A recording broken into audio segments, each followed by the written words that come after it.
Hello, good morning, good afternoon, good evening, and good night, and welcome to my next Deep Purple video where today we will be concluding the band's initial run with Mark IV. I'm really hoping this is going to be a shorter video. There's only one studio album to talk about. Unfortunately, this lineup of the band did not last very long, not even a year. But the one album they do produce is the marvelous Come Taste the Band album. This is a brilliant record. I'm a huge fan of it. Kind of an oddball in the band's discography, and I think it's pretty misunderstood for the most part. But as a mid '70s rock album, it is really really good stuff. We'll talk more about the album itself in a bit.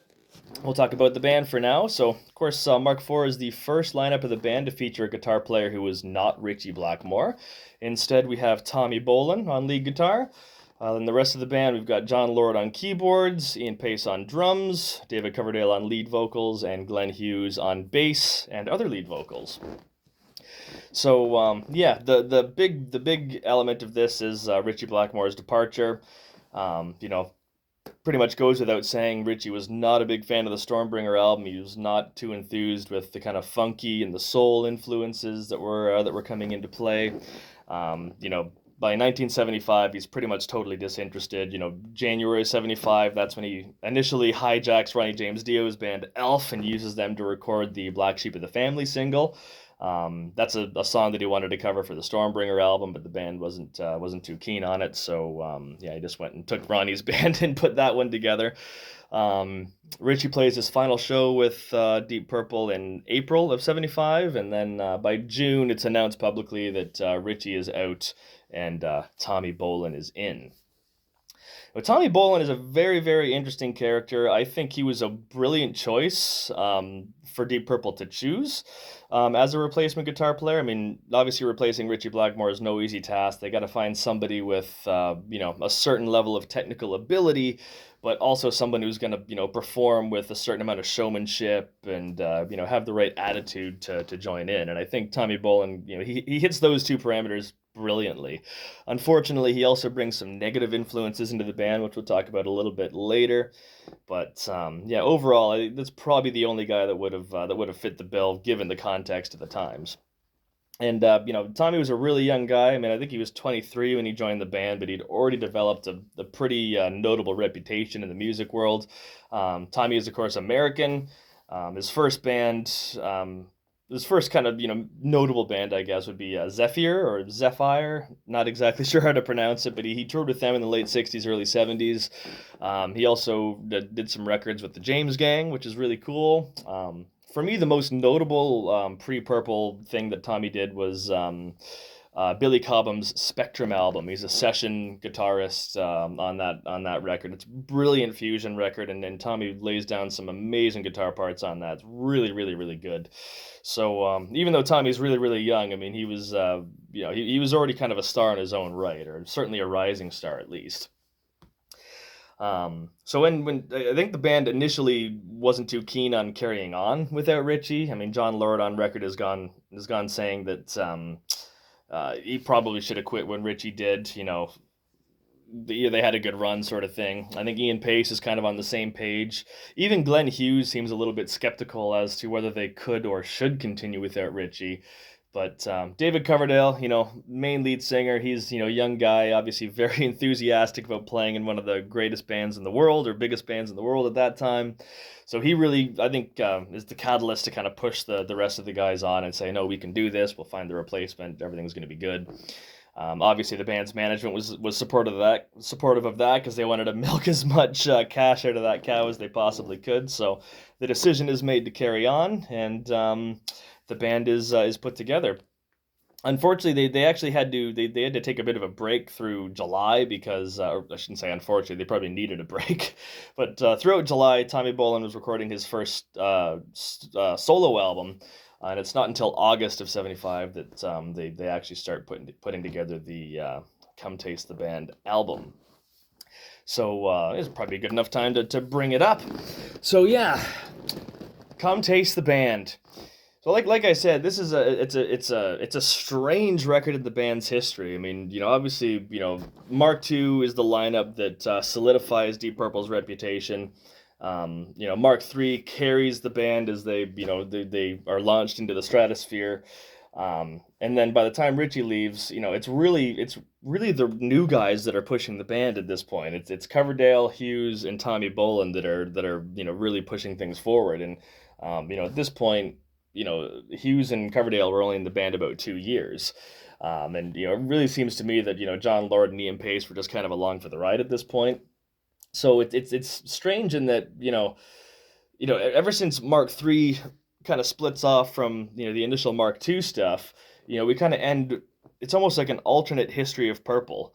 Yeah, the stuff on this album has absolutely nothing to do with anything the band did after the '84 reunion. So it's kind of like this own little isolated bubble in Purple history. But and even John Lord has gone on record saying he doesn't consider it to be Deep Purple album, but I mean it says it right there. I mean you can't get much more clear than that. It is Deep Purple, but it's this kind of alternate history of Deep Purple that was around long enough to leave a mark and make a record. And they did a little bit of touring, but yeah, it's a fascinating topic, isn't it? I mean, I often wonder. I'm digressing a little bit here, but I wonder, and Richie probably wouldn't have gone for this, but if in the '80s, Deep Purple got back together, I bet Mark III probably would have had a big enough reputation or strong enough reputation that they could have, done the reunion with those guys.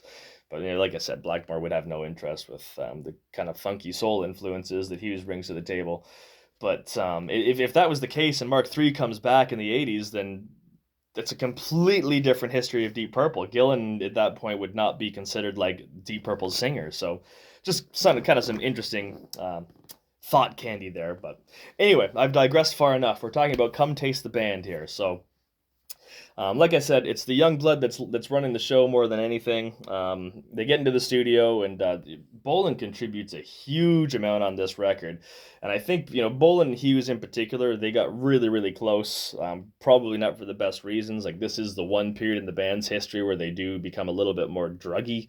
Purple was always historically a heavy drinking band, but not necessarily like a druggy band. But I mentioned in the last video, Hughes was struggling with cocaine at the time. I think that struggle certainly accelerated, as Mark III continued touring and, just the world that he was living in and, the party lifestyle. I think his cocaine addiction got a lot worse. And unfortunately, Tommy Bolin was already struggling with a heroin addiction by the time this album gets put together. So, um, it's kind of put together in a bit of a haze, unfortunately, and the band is kind of subdivided as well. I mean, obviously you got Bolin and Hughes, they're the partiers. Um, you know, David Coverdale, I mean, he's obviously very enthused with the band. He's trying to push things forward as best he can, and then John Lord and Ian Pace, the old founding members, the original core of the band. Like I said, they're just kind of along for the ride. They're just kind of happy to play along, but it's a really different dynamic for the band, and like the classic Deep Purple sound is pretty well completely absent on here. There's really, one of the defining factors of Mark II is that balance between the guitar and the organ, where John Lord takes a real backseat on this record. He's very much more of a rhythm guy. He's got a couple of moments where he gets to showcase his talent, but for the most part, he's very much in the background. I think Ian Pace turns out an immense performance. I think the music on this album really lends itself to Pacey's style and vice versa. I've mentioned before, Pacey has a bit of a kind of a swingy style to his playing, and this really kind of heavy funk that's present on here. I think it's a marriage made in heaven, like Pacey's drumming style and the material that they were coming up with here. Um, on the whole, though, I think Come Taste the Band is miles ahead of Stormbringer. I think, Come Taste the Band is a much more consistent and a much more focused record. I think Stormbringer, there's kind of a tug of war going on. You've got Blackmore, who's, really trying to push this almost kind of like medieval rock thing, which is fully realized in the first few Rainbow albums. Glenn Hughes, he's very much, he's a rock person, but he's got this natural inclination for these funky bass lines, and that influences the music quite a bit. So, Stormbringer is a bit of a mess in that they're pulling in these different directions, but Come Taste the Band is very unified. It's consistent all the way through. Like they've kind of set upon like, okay, this is the style that we're gonna do, and they execute it flawlessly. I don't think there's a weak track on the album, to be honest. Um, I mentioned before, like the funky style is very far removed from the traditional Purple sound, but that being said, this is a much more riffy album than Stormbringer. There's not a huge amount of riffs on the Stormbringer record, but this one, I mean, in that sense, it is kind of an element of the classic Purple sound, which is on here. Um, but yeah, like I said, Bolan and Hughes, I think, are really pushing things more than anything else. Same with Coverdale, and yeah, the rest of the band is just, I guess, sort of happy to be a part along for the ride, right? I think it's a great album cover. I like, again, it's a weird one for the band. This chalice of wine, and then they're back to putting their faces on the cover again, which is kind of funny. And then, I think the back cover really reminds me of that's a David Coverdale thing. You get the lipstick on the glass, and obviously his records with Whitesnake later would become much more suggestive than that. But it's kind of like the first little element of that overly sexualized image that Coverdale really pushed. Kind of great gatefold as well. Some cool pictures of the band, which is really cool. And yeah, like I said, great album. We'll dive into the songs here a little bit. I should say before I go into the songs, even though Glenn Hughes was a huge pusher on the album, he's actually not on every single song on here.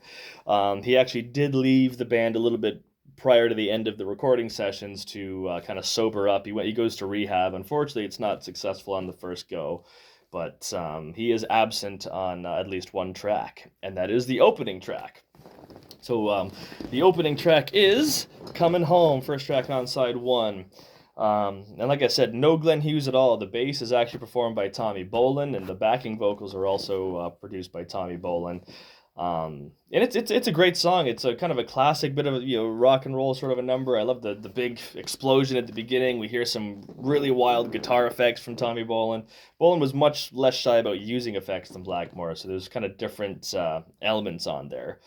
But yeah, it kind of kicks into a pretty decent little number. Not the best song on the album, but it's lots of fun. We got John Lord hammering away at the piano there.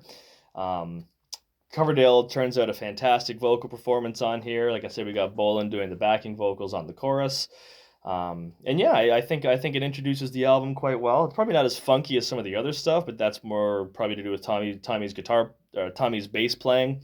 He's turning out. He's just kind of chugging away on eighth notes for the most part and just kind of following the chords around. But you can tell it's not Glenn Hughes on bass. I mean, Glenn has got a very, very distinctive style. He's the one that kind of puts all those kind of syncopated, funky rhythms in there, and that's not present on Coming Home. But like I said, on the whole, it's still a great song.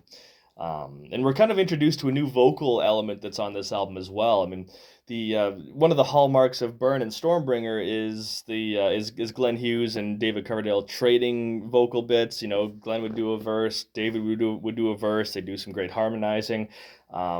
There's only one song on this whole album that they do that. The rest of it, it's either a Coverdale song or it's a Hughes song. So that's one little thing that changes up a little bit. But yeah, Coming Home, great opener. Not the best on the album, but sets the tone quite well, I think. We move on to track two, Lady Luck.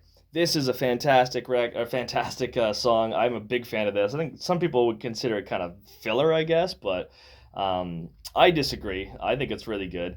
This is actually was brought in from one of Tommy's other bands. It's co-written by Jeff Cook and David Coverdale. So Jeff Cook wrote the original music. The original version, I've heard a demo of it. It's it's much slower, much more like almost bluesier. But when the band puts it all together, it makes it. Yeah, they speed it up quite a bit. They funk it up quite a bit, and yeah, really, really great song. I really love the chorus. There's a great hook that Lady Luck, ba boom boom, ba boom boom. There's lots of those bouncy choruses on here, and it sounds really good. There's some great soloing by Tommy Bolin. Again, very guitar heavy album. There's very little organ on here. The organ's very much a rhythmic instrument, but I think Lady Luck is great. There's some cool live versions of it that are around.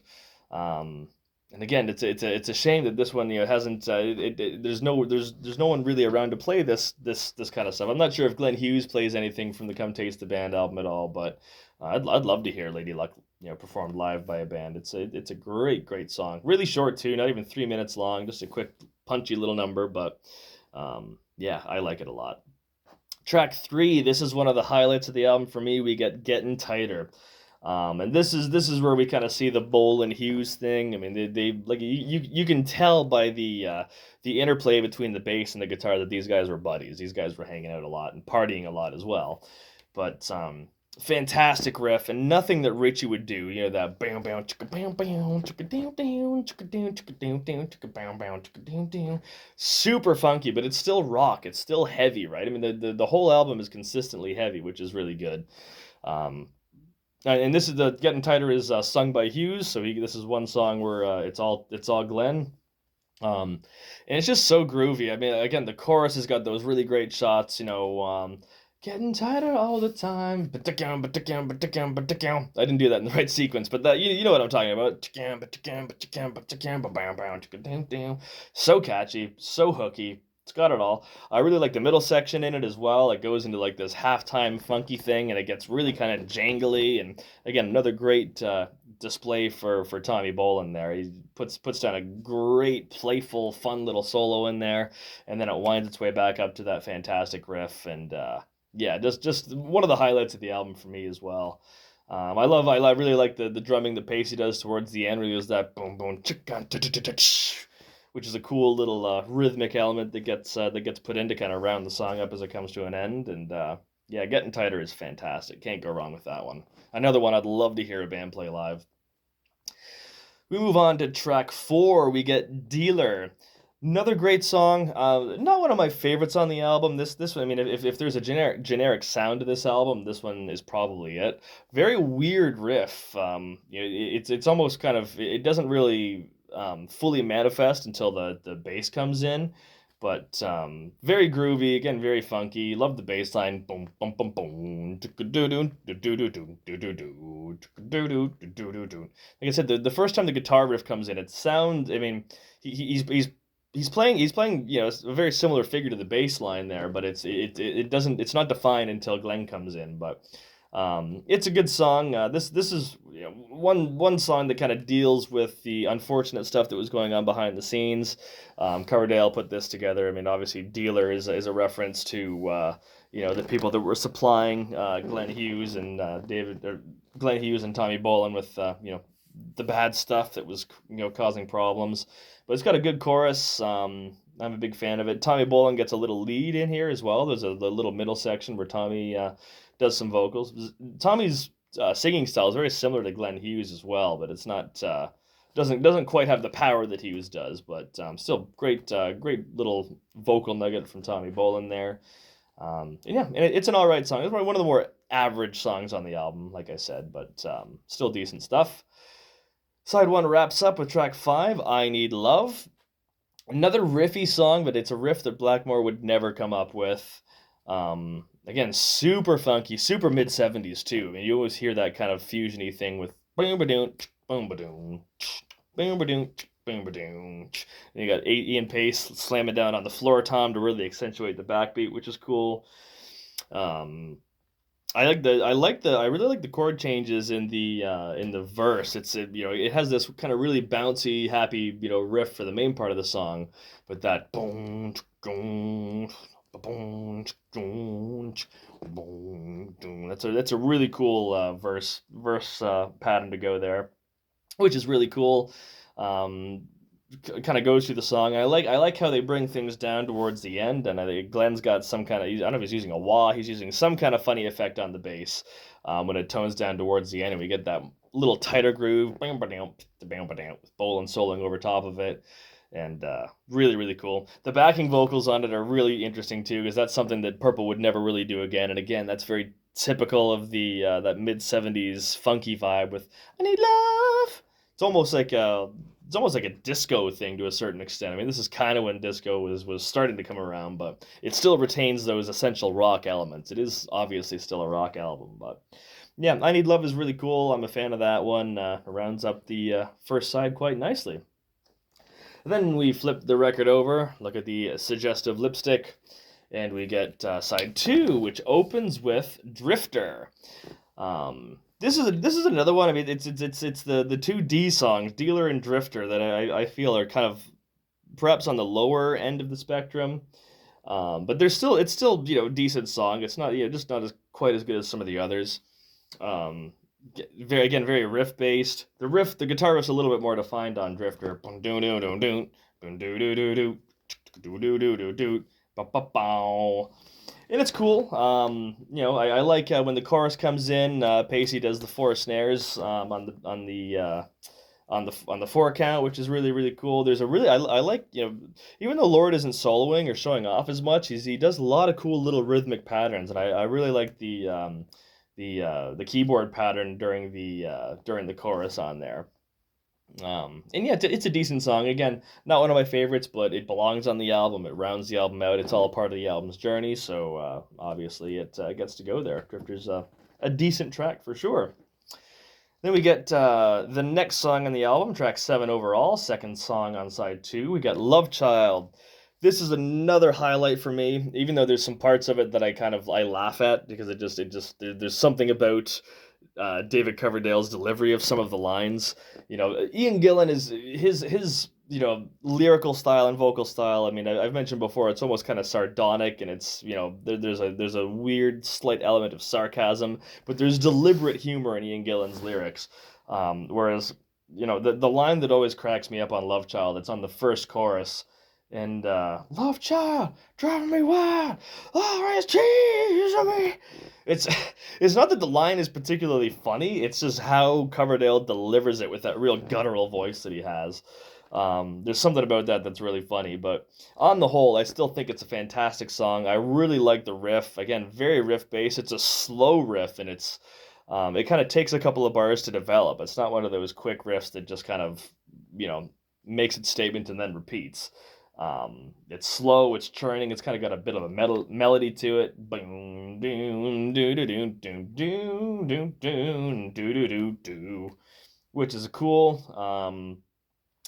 Like I said, great riff. This is one of the moments where John Lord actually kind of makes an appearance and puts together a solo, although he's not soloing on an organ. The organ is very much on the back burner at this stage of the game.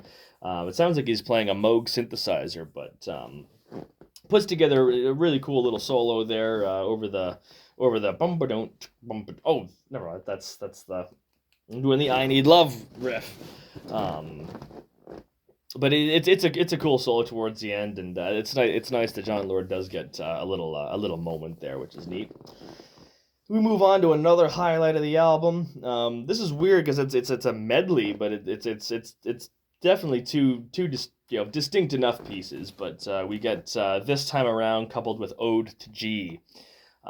This time around, this is Lord's only writing credit actually. This is a piano-led piece. Quite quiet. I guess Lord was just kind of playing around with something in the studio one day, and Hughes came in and so that sounds really great. And this is the other song that has just got Glenn Hughes singing, which is really cool. And yeah, I think it's really good. This is another one of the darker songs on the album. Glenn Hughes is he's gone on record saying he never really wanted to write about his drug use. He certainly didn't want to write about it in a positive light. I mean, he didn't want to be a bad influence. He knew what he was doing was wrong. Even at the peak of his cocaine years. I mean, he was certainly never proud of it, right? But I think the lyrics on This Time Around definitely reflect his state of mind. I mean, this is obviously a dark period for him. I mean, on one hand he's in this band and he's got a great group of friends and everything's lots of fun, but he's also on this runaway train where things could go. He could lose his life, right? And unfortunately, that does kind of play into the story of this album as well a little bit later on, but.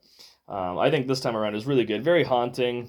There's some really cool. I think Lord does all the instrumentation on this, even so the low bass notes I think are all synthesized, and just there's some mellotron on there as well. I think, and it's really cool. And that leads directly into Ode to G, which is one song that Bolan gets a sole writing credit for. Kind of interesting because the main theme of Ode to G is it's clearly related to some of the themes that are established in This Time Around, hence why they go together. But you can tell this is still Tommy's baby. It's a really cool riff. It's kind of got a weird kind of swingy swagger to it.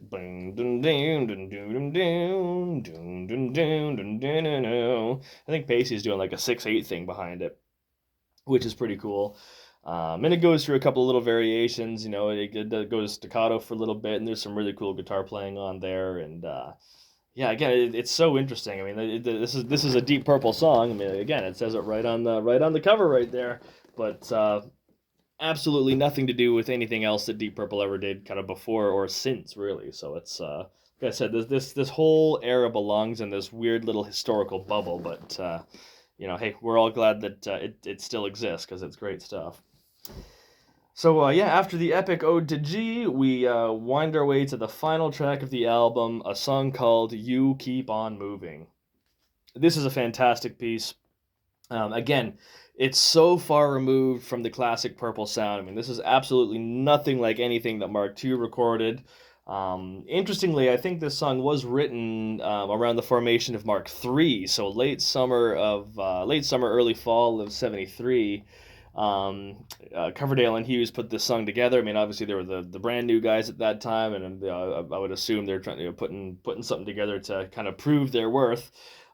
Richie didn't like it, so they had to wait until Richie was no longer in the band to actually play it. But it's really cool. It's again so different from anything else the band had done before at this point. But there's something epic. There's an epic quality to it, and there's a haunting quality as well. As I mentioned before, this is the only time on the album where Coverdale and Hughes are sharing vocal parts. It's the only time that they're harmonizing together. So this is kind of the last moment of that magic that they could produce.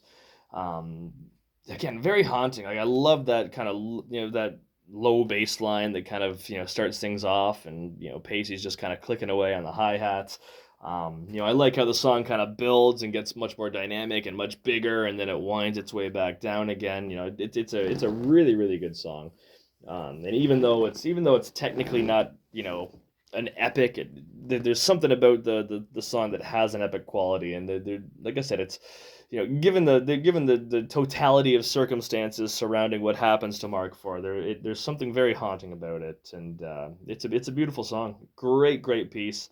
And never to be none of the songs on this are ever going to be performed by the current Deep Purple. I mean, as far as the current Deep Purple goes, this isn't a Deep Purple record, but at the same time, I can't picture the current Deep Purple playing anything off this. It just wouldn't sound right. I mean, this album, John Lord is right. I mean, even though I do believe it is a Deep Purple album, this belongs more so to Tommy Bolin, Glenn Hughes, and David Coverdale, and probably Ian Pace too, honestly, because he puts out some really really great drums. I mean, Pacey's he seems like the most laid back guy ever, right? It doesn't matter what the circumstances are. It's like if there's a band to play, he's gonna throw down some drum tracks and make it work. And yeah, and that is Come Taste the Band. Like I said, I think this album is really ahead of its time, and I mean it's influential in a very different way. I mean, I don't, whereas an album like Machine Head or In Rock, that really influences the development of just metal as a whole. This is influential in a different way. I mean, admittedly, I'm not the biggest fan of the Red Hot Chili Peppers. I mean, they're a great band. I just never really got into them. But that element of hard rock with a really funky foundation. I mean, this you know almost fully invents the Red Hot Chili Peppers. With the exception of kind of the hip hop influences that Anthony brings into it. Um, I think that the musical elements of this is very influential to a band like Chili Peppers, and whether they listen to this or not, I have no idea. I know John Frusciante listened to a lot of Vandergraaf when he was touring with them, which is kind of cool. But we're not talking about that, are we? But yeah, great album, and ultimately a very unfortunate and tragic story. Even though Come Taste the Band, for the most part, there's a couple of dark songs on there, but for the most part, it is a very upbeat, bouncy, enthusiastic record. Like when you listen to it, you can tell the band is excited.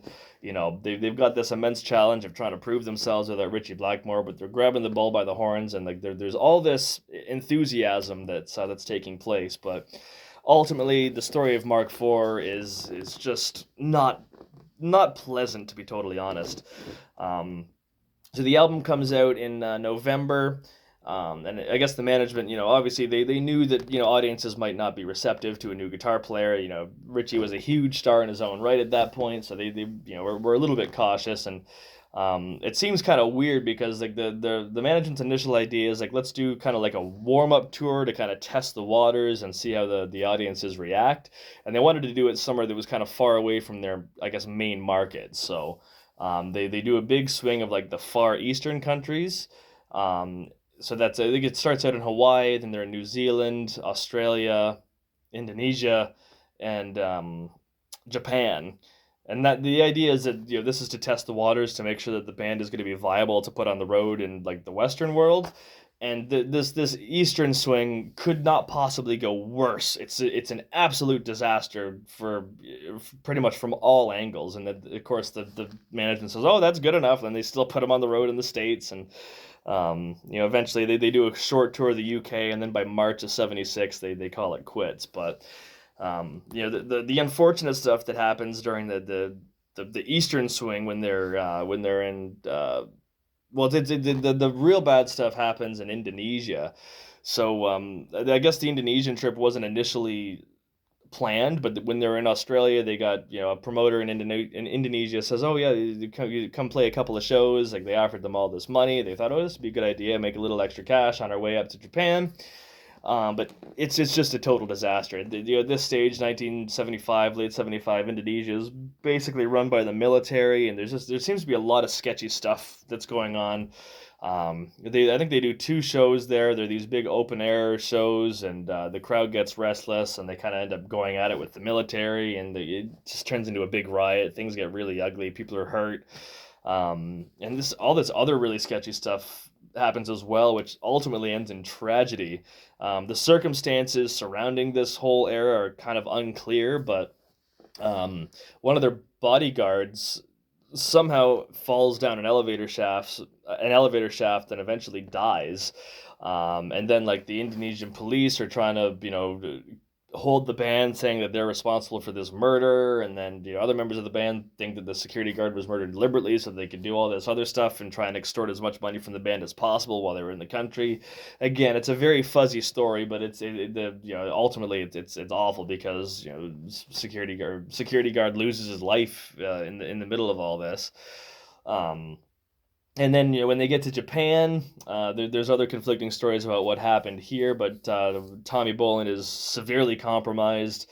Some stories say that he fell asleep on his arm and his arm was numb for however many days. Others say that he took some bad heroin and it messed his arm up. But in any case, the Japanese shows are kind of awful because Tommy can't really play, and John Lord is kind of playing double duty on organ to fill out the sound a little bit, but.